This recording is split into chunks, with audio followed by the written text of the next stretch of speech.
Si Colonel Asierto naman, siya yung AIDSOP, yung Anti-Illegal Drug Special Operations Task Force ng PNP. So, nakiusap si Colonel Asierto, hindi silang join ng operation kay Colonel Villanueva, who will head the operations.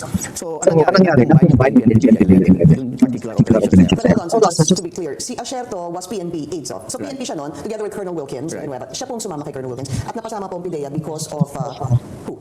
Wilkins. Oh, sorry, Wilkins. Okay. Ako naman, nakasign sa RIID noon, sa Pro 11. So, napasama. Besides, kasi mga kaibigan ko ito, si Wilkins and si Colonel Asierto during the time, 2004 yon. And ni-review ko yung COPLA namin. Never did I see the name Michael Yang. Meron kaming target doon, 13 of them ang target namin. Iba-ibang mga pangalan. You don't see any credibility in his allegations, sir? Ganun ba yun? Well, kung titingnan man natin, na-dismiss siya sa PNP because of yung 1,000 pieces ng AK-47 Armas. na naibenta sa NPA. Imagine mo, 1,000 pieces yan. Tapos yung nagkaroon siya ng issue sa WERFAS, yung tungkol sa mga firearms licenses. Ngayon, nagkaroon siya ng issue dito, na involved siya sa illegal drugs sa magnetic lifters, na hindi niya man lang nagpakita, hindi niya man lang tinapos yung hearing sa Okay, magandang araw po sa inyong lahat at welcome dito sa ating Tabunon PH channel, and nandito naman po tayo para sa ating panibagong reaction video, mga kababayan. At ito, mga kababayan, may balita tayo dito na nung natatandaan ninyo, bago nagbakasyon itong Congress natin last December, mga kababayan, sa last hearing ng Quad Committee, mga kababayan, nag-contempt ito na may kinontempt ito na former PIDEA General, mga kababayan, si Wilkins Villanueva, mga kababayan. Ito na nga, mga kababayan, nandito na nag-submit ng kanyang sarili si Wilkins Villanueva, mga kababayan. Nakalain niyo, mga kababayan. Pinapakita dito na ang laki ng respeto ni Wilkins Villanueva dito sa mga congressmen na ito, mga kababayan. Kahit hindi nga naman nila deserve. Well, of course, aside sa kanilang position bilang mga congressmen, yun lang position nila congressman, yung karapat-dapat na yung deserving na magkaroon ng anong tawag nito, respeto. But tungkol dun sa ginagawa nila bilang congressman, so, hindi yun karapat-dapat. And yet, ito si Wilkins Villanueva, mga kababayan, napakita dito na laki ng respeto niya. Nakakabilib ito si Wilkins Villanueva, mga kababayan. At ito, tignan natin. Papakita natin yun. Tingnan nyo hanggang sa huli dito, mga kababayan, kasi ipapakita na naman natin ang totoong explanation na susuporta dito sa explanation ni Wilkins Villanueva na hindi pinapaniwalaan ng mga congressmen. Kasi nga, hindi itong katotohanan na hindi kayang tanggapin ng mga congressmen na makasisira sa kanilang Quad Committee hearing, mga kababayan. Kaya nga hindi nila natanggap ito. So ito, share natin itong balita na ito. Again, tingnan nyo hanggang sa huli kasi papakita natin yung explanation. Again, hindi explanation ni Wilkins Villanueva. Ibang kasamahan ni Wilkins Villanueva na naging PIDEA General din. Ito muna, tingnan muna natin anong sinabi ni Ace Barbers dito sa patungkol sa pag-serve ni Wilkins Villanueva sa kanyang contempt. Okay? Update, na pala si Grijaldo, ang PIDEA. Meron pa ba kayong lalabas sa alas bukod kay Grijaldo? Lumabas na yata lahat eh. Hindi, meron si Wilkins yesterday, presented himself before the office of the Sergeant at Arms at nandiyan siya ngayon sa detention facility. Meron kaming schedule na tinitingnan for next week, yung another Quadcom hearing. Siguro sunod-sunod dahil meron din tayong nabuong TRICOM, Again, akala niyo, mga kababayan, hindi na kinakailangan ng mga congressmen or ng Quadcom na ito na hulihin or maglabas ng arrest warrant para kay Wilkins Villanueva. Sa paglabas nila ng order na kailangan na i-serve ni Wilkins Villanueva kasi nga pinagbigyan siya. Nako, kailangan pa pala magpasalamat ni Wilkins Villanueva sa mga congressman na ito. Kasi nga pinagbigyan siya na ah, since holiday naman, Pasko at bagong taon, so inaalaw siya na mag-celebrate muna sa kanyang pamilya for Christmas and New Year. So hindi mo na ni-require siya na i-serve yung kanyang temp order. So sinasabi doon na after ng bakasyon na lang sa pagbalik nila. Hindi katulad doon kay Grijaldo kasi nga si Grijaldo galit. Galit itong mga congressman na ito kay Grijaldo kasi nga may nagsalita, nagsabi may binulgar doon sa Senate hearing. So again, nakikita natin dito na ang laki ng respeto ni Wilkins Villanueva dito. Yet anong ginawa ng mga congressmen dito kay Wilkins Villanueva? Of course, kinontempt. Hindi nakulong. At ito, anong explanation kung bakit siya kinontempt? Ito, pakinggan natin si Benny Abante, mga kababayan. Galing ito sa Teleradyo Serbisyo. A day ago or 1 day ago ito, mga kababayan. Ito, pakinggan natin bakit nila kinontempt ito si Wilkins Villanueva. Ito. Ilan ba ang pulis natin? More than 150,000 yan, no? Ilan ba ang aming kinontempt? Wala pang 10 ang kinontempt namin. Now, bakit Dapat talaga magpasalamat itong ibang pulis kasi nga oh, parang feeling ni Benny Abante kulang pa yung kinontempt nila kasi 10 lang talaga eh. I think gusto talaga nila yung lahat ng pulis makontempt eh. Parang hindi pa kontento yung tono again interpretation kayo ng mga kababayan, comment kayo dyan, anong feeling nyo, anong interpretation nyo din dyan. Feeling ko yung interpretation ko dyan, feeling ni Abante na parang kulang pa yung 10 na pulis na na-contempt eh. Dito po, patuloy natin. namin kinontempt si Director Wilkins Villanueva? Unang-una, nilolawyer niya, si Michael Yang. Imbes na ipaliwanag niya ang kanyang sarili, ipanapaliwanag niya kung bakit si Michael Yang walang kinalaman sa krimen. Pangalawa, hindi na binibigyan ng data samantalang siya ang dating direktor ng PIDEA. Dapat alam niya lahat ng mga bagay na ito. Pero hindi. Pinagtatanggol pa niya yung mga iniimbestigahan namin. It's actually skirting the issue. Kaya ako, ang ano ko lang kisa na ito, Rosa, ang advice. Yun na nga mga kababayan, no? Isa sa mga rason, kung hindi man ito yung main reason na bakit na-contempt si General Wilkins Villanueva, mga kababayan, ay nilo-lawyer daw ni Wilkins Villanueva, mga kababayan. Pinagtatanggol daw ni Wilkins Villanueva. Kung nasubaybayan nyo yung hearing, mga kababayan, paano naging nilo-lawyer? Ang hirap nito, mga kababayan, kasi nga ito lang yung interpretation, hindi ito yung based on facts, mga kababayan.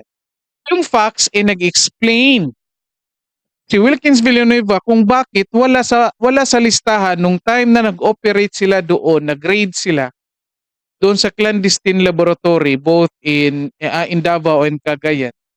Bakit hindi lumabas? Nag-explain si Villanueva na bakit hindi lumabas yung pangalan ni Michael Yang. Nag-explain lang, mga kababayan, na anong interpretation ng mga magagaling nating congressman, mga kababayan. Sinasabi nila na naglo-lawyering ito kay Michael Yang. Kaya nga, yan, kinontempt. Ganyan sila kagaling mga kababayan. At ito, ipapakita ko itong video, mga kababayan. Galing ito sa Newswatch Plus PH. 5 years ago ito, mga kababayan. Si Aaron Aquino in-interview ng The Source. At ito, kinggan ninyo ng mabuti para maintindihan kung ano yung sinasabi ni Wilkins Villanueva tungkol dyan kay Michael Yang at kung bakit hindi ito matanggap-tanggap ng mga members ng Quad Committee, mga kababayan. Ano ito, pakinggan natin. Naka-speed up lang ito mga kababayan para mabilis lang. Again, ito si Aaron Aquino. Kasama ito ni Wilkins Villanueva dati sa PIDEA. Again, 5 years ago ito ha. Ni-explain na ito bago pa nangyari yung Quadcom hearing na yan. Na hindi pininiwalaan, kung saan hindi pininiwalaan si Wilkins Villanueva. Ito pakinggan natin. Good morning to everyone. Okay, sir, si Senior Superintendent Eduardo Asierto, he gave you an intel report. Yes. Right, yes. When? And what did it contain? That's sometime third quarter of last year, 2018. And immediately after I received that report, actually pumunta sa opisina. Ako, hindi pa naka-speed up mga kababayan. Speed up natin ha. Para mabilis lang. Okay. 1.5 lang. Para mabilis lang. Ako, and mahaba-haba kami nag-usap doon sa opisina ko. And isa lang naman ang request niya sa akin na makaabot sana yung report na yun sa palasyo. And I did that. Binigyan sa akin si Secretary Bongo sa palasyo. Nakita ko siya. At sinabi ko sa kanya na Secretary Bongo si Colonel Asierto about Michael Yang. And nabigla siya. First reaction ni Secretary, nabigla siya kung bakit ano nangyari sa report na yun. Ba't nagkaroon ng report na gano'n? And, Bakit may Michael Yang? Parang ganun, may sir. Michael Yang. And alam niya na kaibigan ng Presidente yan. Kaibigan rin ni Secretary Bongo. So sabi niya, sige, paabutin ko kay Presidente yan. And sabi niya sa akin na dapat siguro mag-imbestiga rin kami bakit lumutang yung ganyang report na yan. So parang nakakabahala sa kanila. Hindi nila alam kung bakit may lumabas na report si Michael Yang na involved sa illegal drugs. Okay mga kababayan, initially sinasabi dito ni Asierto, kung hindi nyo kilala si Asierto, ito yung former police na naging guilty doon sa nung nung smuggled na drugs doon sa magnetic lifter. Kaya yung nakasuhan na nag-cater doon na makapasok yung mga drugs na yun doon sa magnetic lifter. Again, before pa yan, may report na siya na may na lumabas itong pangalan ni Michael Yang at ito sinamit ni Aaron Aquino doon kay Bongo, si Bongo doon kay President. And yun na nga, parang nagdadalawang isip sila na Bongo and nagawa sila ng investigation to validate kung totoo nga yung report ni or kung mabe-verify nila yung report ni Asierto patungkol kay Michael Yang. Kasi nga, it's so unlikely kasi kaibigan ni Bongo at ni kaibigan ng President. Okay? So, initially, yun yung result. Ito, pagpatuloy natin. And then after a few weeks, nagbigay na nga ang statement ng Presidente. Na-assume, nakarating talaga kay Presidente yung report ko dahil nagbigay siya ng statement about Michael Asierto and Michael Yang. You mean Eduardo Asierto? Yes. Michael Yang. Okay, and what was the statement then? Yun yung sinabi niya na laging kasama yan. That's right. Kasama lagi ni Ambassador yan. Yun, that is the Yun. statement. At parang sinabi niya na yan si Colonel Asierto, ganito, ganyan. Kung ano pa yung sabi niya, na pag na-prove yan, si Michael Yang, parang I will bury him alive. Parang something ganon. May statement na lumabas na ganon. So, in-assume ko na yung report ko na pinadaan ko kay Secretary Bongo, nakarating kay Presidente. Because of the President's statement. Sir, ano ho bang nauna? Yun na nga, yung sinasabi ni, kapag na-prove nila even ni Asierto ni President meaning na validate nila yung report na Michael Yang is really involved sa drugs, siya mismo ang patay. I will bury him alive. Yun na nga. Yan yung sinabi ni President. So, ibig sabihin mga kababayan, it could be na blind siya kung talagang involved si Michael Yang sa illegal drugs at na blind yung presidente, hindi niya alam. Then parang na-insulto siya, so siya na mismo yung gagawa. Yun na nga. Eto, patuloy natin kung ano nga ang resulta. Nung binigay ni Asierto yung report sa inyo o yung lumutang yung pangalan ni Asierto doon sa magnetic lifters that supposedly contain shabu? Nauna yung report. Nauna yung report? Yes. So tama po yung sinasabi ng ilan na nauna yung report tapos tsaka lumabas yung pangalan niya because he's saying that the reason lumabas yung pangalan niya was because of this submission of this intelligence report linking this Michael Yang. Correct, sir? Yes. So, Okay. May basis ba yun? Because if one were to think, nagbigay siya ng pangalan, malapit sa presidente, dating economic advisor ng the president, Again, take careful dito mga kababayan kasi nga initially ang nalalabas dito na yung fall guy, naging si Asierto yung fall guy kasi nga dinamay niya itong si Michael Yang. Again, careful dito. Pakinggan nyo itong mabuti kasi kung ito lang yung context, ito lang yung storya na kukunin natin, most likely maniniwala tayo na parang talaga naging call guy lang si Asierto. And yet ito, pakinggan natin. Pakinggan natin hanggang sa kung saang part ng video i-stop ko para at least makuha talaga natin yung buong context.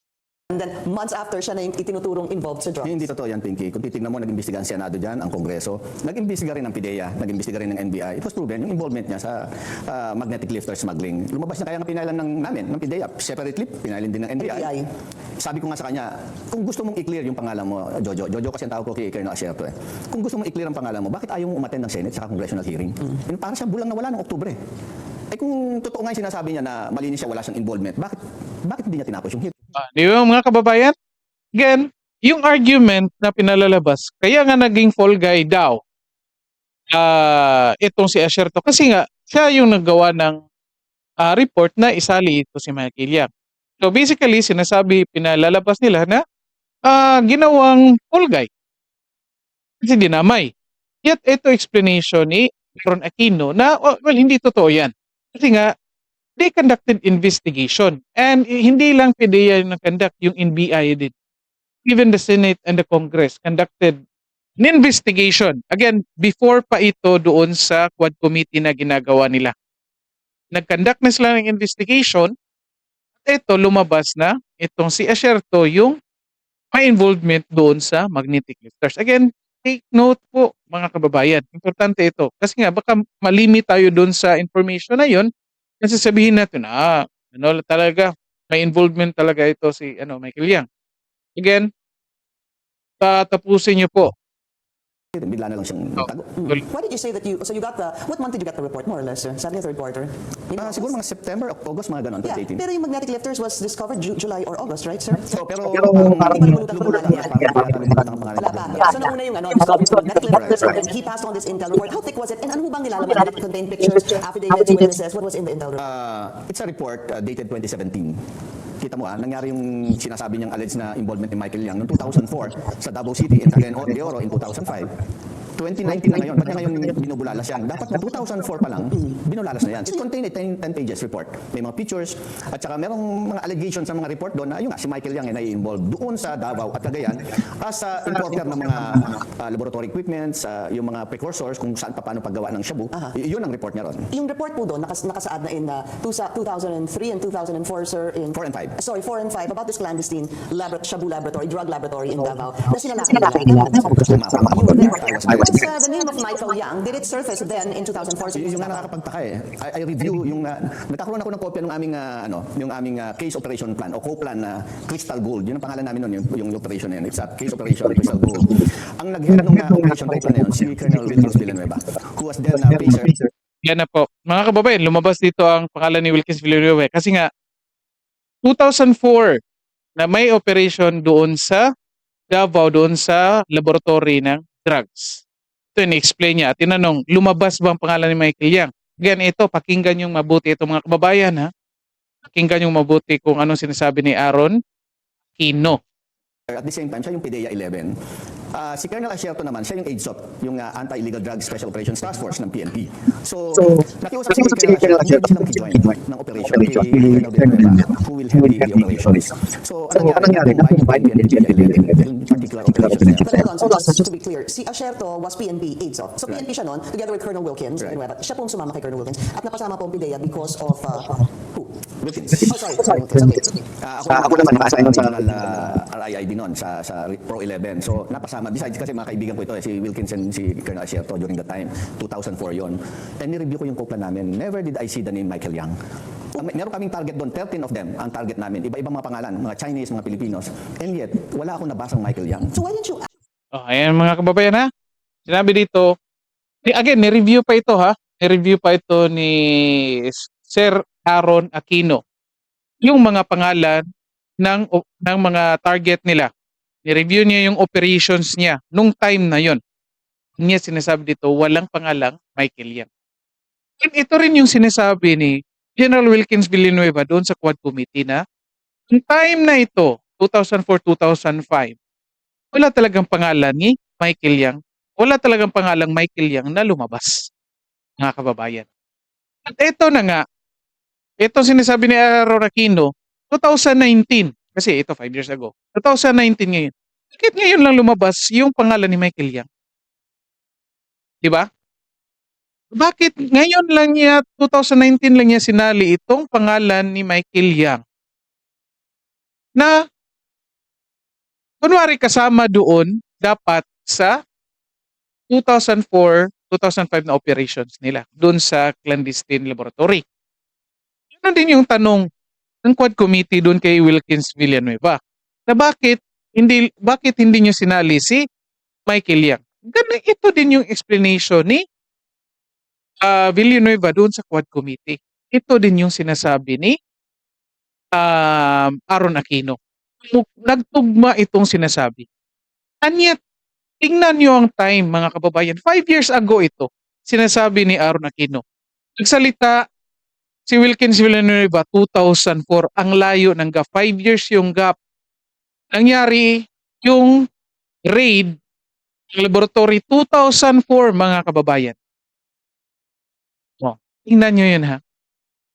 And yet, ito 2009, yun lang naglabas si Asierto ng hindi ngayon 2025. Again, 2019 naglabas ng report si Asierto na may sali si Michael Yang, di ba? Bakit ngayon lang? O let's say sabihin natin 2017 naglabas. Bakit hindi niya nilabas nung 2004 na kasali si Michael Yang? Ganon din yung sinasabi ni Wilkins Villanueva doon sa Quad Committee nung time na nag-raid sila 2004, 2005 doon sa Davao, 2005 doon sa Cagayan. Kung mayroon lang talagang Michael Yang, sabi ni Villanueva, ito din sinasabi ni Aaron, kung mayroon lang talagang Michael Yang, pwede nilang isama yun. And yet, wala kasing Michael Yang noong 2004-2005. And yet, bakit noong 2017, gagawa ka ng report, ito si Asierto, gumawa ng report na sinasabing dapat kasali si Michael Yang nung time na yun. Di ba? Again, ang point ko dito, bakit pinapaniwalaan ng Quad Committee itong si Asierto na hindi naman tumugma yung nangyaring raid at saka yung report niya. Hindi na pag-abot. Late yung lumabas yung report niya, nauna pa yung raid. And yet, ito, dalawang general ng PDEA na kasama doon sa operation, doon sa Davao, doon sa pag-raid clandestine laboratory, nagkaibang taon, 5 years yung gap ng statement nila, yet nagpang-abot yung statement nila. Bakit hindi paniwalaan? No. Kasi masasaktan itong mga damdamin ng mga members ng Quad Committee, mga kababayan. Mahahalata mayroong script na pinagagawa, mga kababayan. Masasaktan sila dito sa information na ito. Pagpatuloy natin. Ask Colonel Asierto, sir, nung binigay niya sa iyo yung report, na iniugnay niya si Michael Yang. Bakit mo sinabi, what's his name, Sir Jojo? Bakit nung sa case report natin ng Crystal Gold, wala namang pangalan ni Michael Yang? Alam mo, sa tagal na kasi, Pinky, hindi ko na maalala kung sino yung mga target namin noong 2004. Kaya hindi ko na i-question sa kanya kung ba't wala si Michael Yang. Nung ni-review ko na lang, at nagkausap kami ni Wilkins, sabi ni Wilkins sa akin, sir, yan si Colonel Asierto, mukhang nag-iimbento. Sabi ko, bakit? Wala naman tayong target na Michael Yang sa Davao.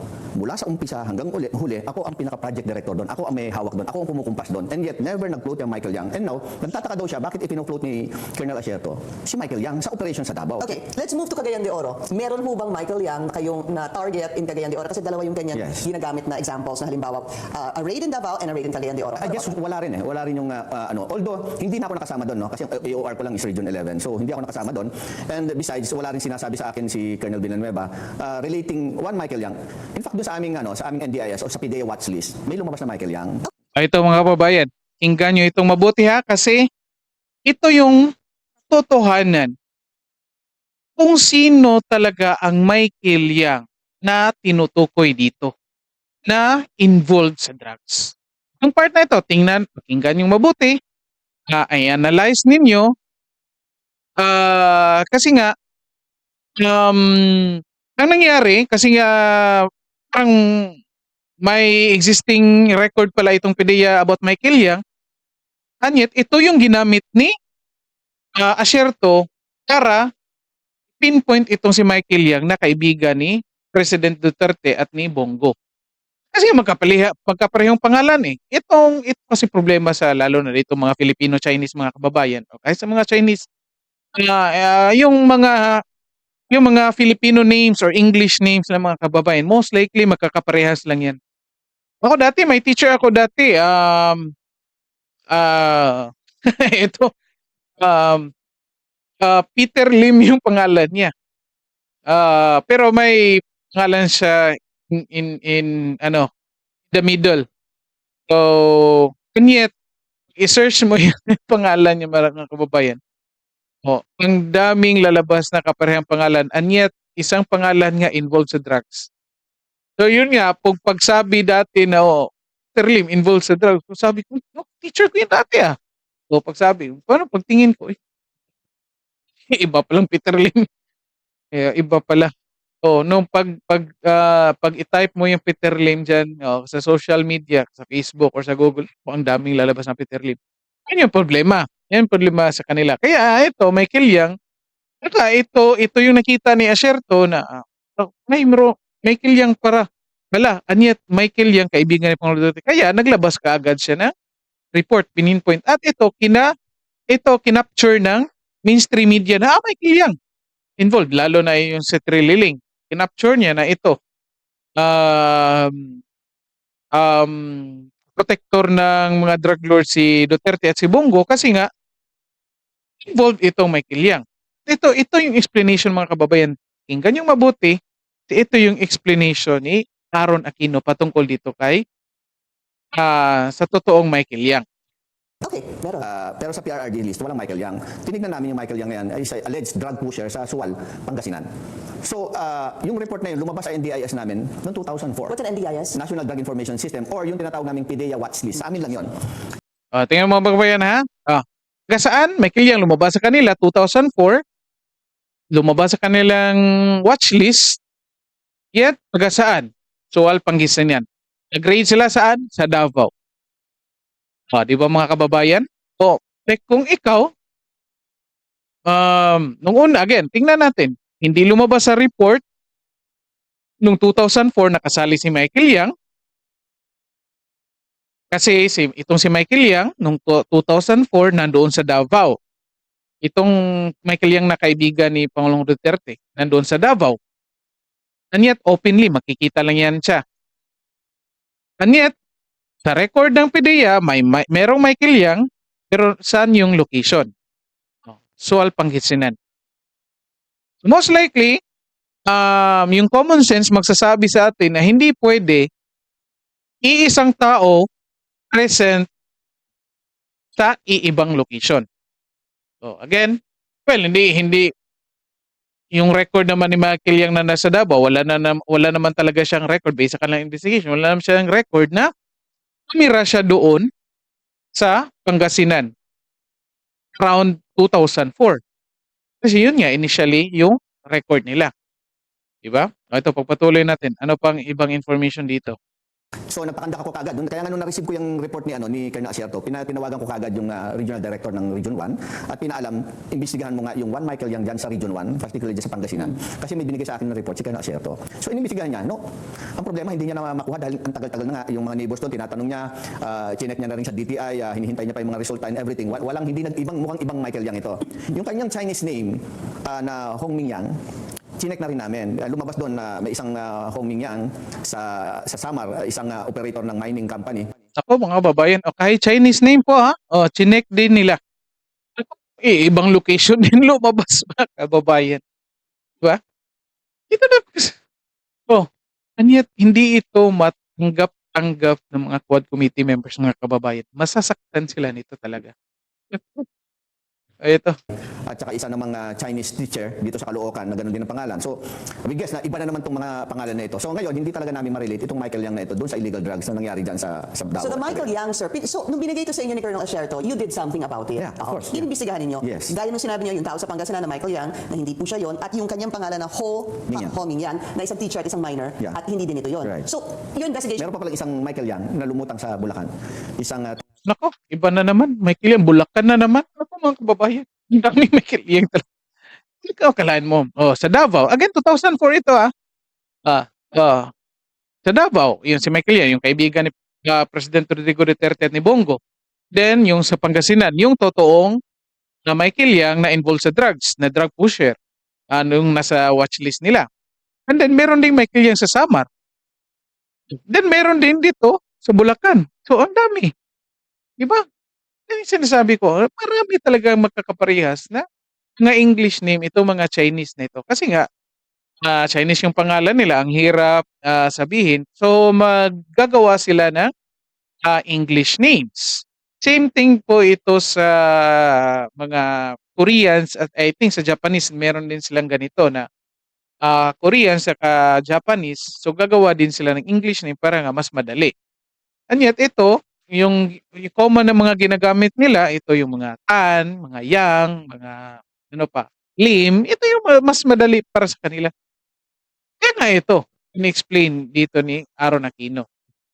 transportation owner ng mga business ng mga transportation. it's a little hard, sir, no? Because Michael Yang would be quite common name. Yeah, that's right. So, mahirap din talaga. I mean, I can imagine that marami siyang kaparehong pangalan. But never in your investigation, no, yung Michael Yang na presidential economic advisor ni No, Pangulo. yun Yung wala. mukha niyang yun, yung itsura po niya yun. Ito yung pangdiin mga kababayan na hindi talaga makapaniwala, hindi talaga makatanggap yung Quad Committee nito, Quad Committee members mga kababayan. Ito si Aaron Aquino nagsasabi. Again, 5 years ago ito mga kababayan. Na statement ni Aaron Aquino. The same, magkaibang tao, magkaibang taon, the same yung sinasabi nila mga kababayan. So, ngayon, sino pinapaniwalaan natin? Itong si Asierto na most likely, ayun nga, involved sa drugs, parang inimbento yung report. Kasi gumawa na noong 2017, nagawa ng report, sinali yung pangalan ng Michael Yang na allegedly sinasabi niya na dapat sana kasali doon sa 2004 operations nila, yet hindi nila kinuha.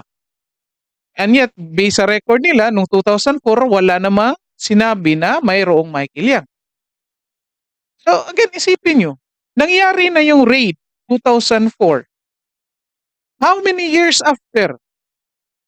More than 10 years na, 2004, 2014, 2017. More than 10 years na, 14 years, 13 years after. Nagawa ka ng report na sali yung Michael Yang. Kasi nga, alam nila na itong si mayroong Michael Yang na kakilala si former President Rodrigo Duterte, mga kababayan. Nakikita natin dito na yung paggawa ni Asierto ng report na kasali si Michael Yang, yan yung nangyayari, yan yung starting point ng paninira nila dito kay Bongo at kay Pangulong Rodrigo Duterte. Yan yung ginawa nila, yan yung parang, yan yung starting point. Kasi, after ng report na yan, the rest, kinapture na yan ng mainstream media, lalo na ang mga kalaban ni former President Rodrigo Duterte. At yan na nga yung mga pinapaniwalaan nila. Hindi sila nakikinig dito sa mga PIDEA generals. Again, hindi pwedeng magkausap ito sila. Kasi magkaibang taon. And yet, iba yung interviewers, iba yung mga nagtanong. Parehas yung sinasabi kasi nga nagkasama sila nung time na nangyari ito. Mga kababayan, hindi talaga patatanggap ng Quad Committee. And yet, kawawang PIDEA General direktor. Nakakulong ngayon kasi nga lang hindi matanggap-tanggap ng mga Quad Committee members yung paliwanag niya. Kahit ito, 5 years ago, ganito din yung mga sinasabi ng mga kasama ni Wilkins Villanueva.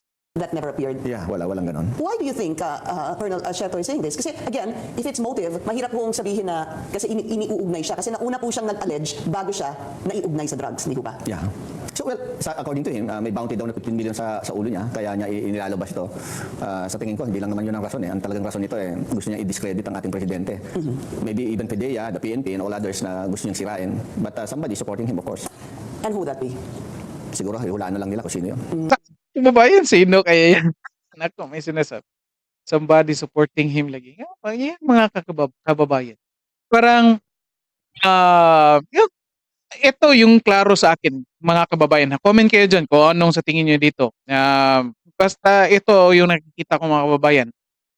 Since nga parang may idea na ito si Asierto na based doon sa investigation na nangyayari doon sa magnetic lifters na nahuli, yung may lamang mga drugs. Parang may alam na ito kasi nga nahuli eh.